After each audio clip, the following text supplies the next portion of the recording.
today's episode, damayan natin ang mga pagsubok ng ating mga magsasaka. Rice production industry, susunod na. Huwag sasayangin. Aralin ang dinadanas ng bigas bago maging kanin. 1 taon, 1 milyon. Sama na sa lakbay palay ng PhilRice. Labanan ng bilis, dapat sikmura nila ay malinis. Rock Dove and Excellence's OptiWorm.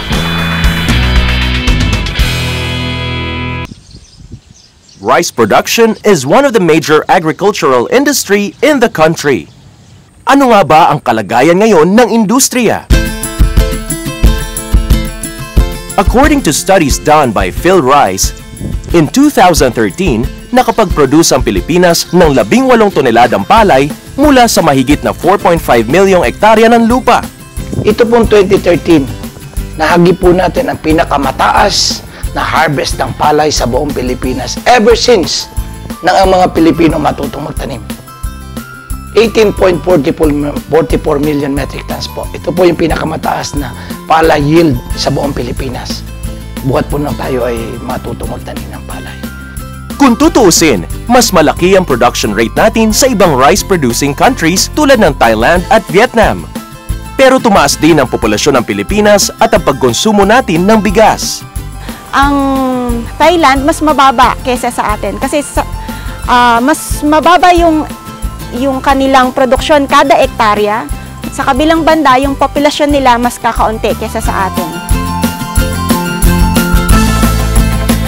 Dahil sa lumalaking populasyon ng Pilipinas, lumalaki rin ang pangangailangan natin at hindi nagiging sapat ang supply na napoproduce.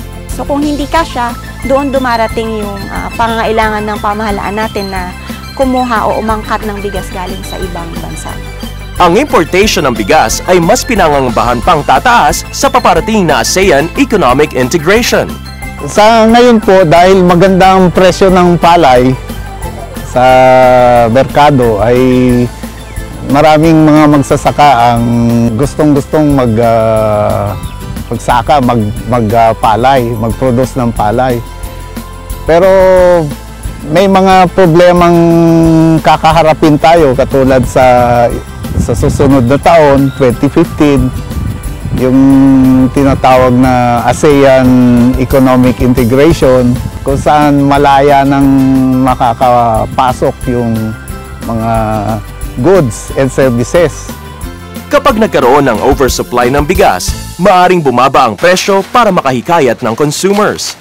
So sa ganung pangyayari, kung masyadong mababa yung presyong kalakaran sa mula sa bansa nila, 35% lang yung ipapatong mo doon, ang tendency talaga is bababa nga yung presyo ng bigas natin.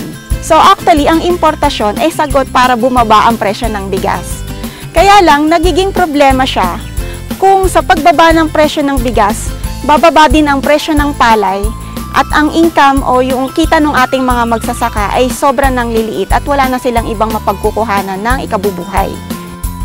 This is now the major challenge for the Philippine government to protect the rice industry of the country and the players within. Isa po ito sa ating tinatanaw na yung pong palay o palay production o kaya yung pong bigas. Isa po ito sa hinihingi po namin na extension. Kaya po kami patuloy na nakikipag-usap sa WTO, nakikipag-negotiate sa mga bansang interesado para po patuloy na magkaroon ng quantitative restriction. O hindi po pwedeng pumasok basta-basta sa ating bansa yung pong bigas na manggagaling sa kaibayong dagat. Isa sa mga malaking pagsubok sa industriya ay ang good dissemination of information when it comes to new technologies in farming. Karamihan po ng mga farmers ngayon ay kulang po talaga sa kaalaman sa pagsasaka. By experience na lang po siguro ang ginagamit nila. Tulungan nila yung magsasaka, yung lalong-lalo yung mga hindi pa marunong magsaka.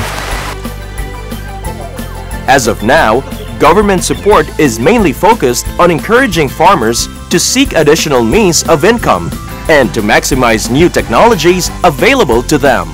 Sa ngayon, iniisip ng PhilRice kung paano makakadevelop ng mga teknolohiya tsaka yung tinatawag na enterprise system para gamitin yung teknolohiya na ito sa komunidad para magkaroon ng dagdag na kita.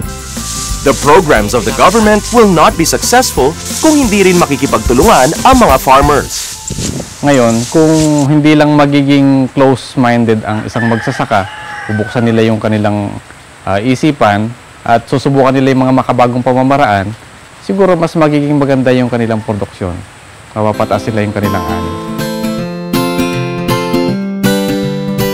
Bilang mga consumers, malaki rin ang ating responsibilidad upang mapaunlad ang industriya. Tulad ng hindi pagsasayang ng bigas at kanin at pagkain ng alternative staple food sa rice. Huwag magsayang especially ng bigas o kanin.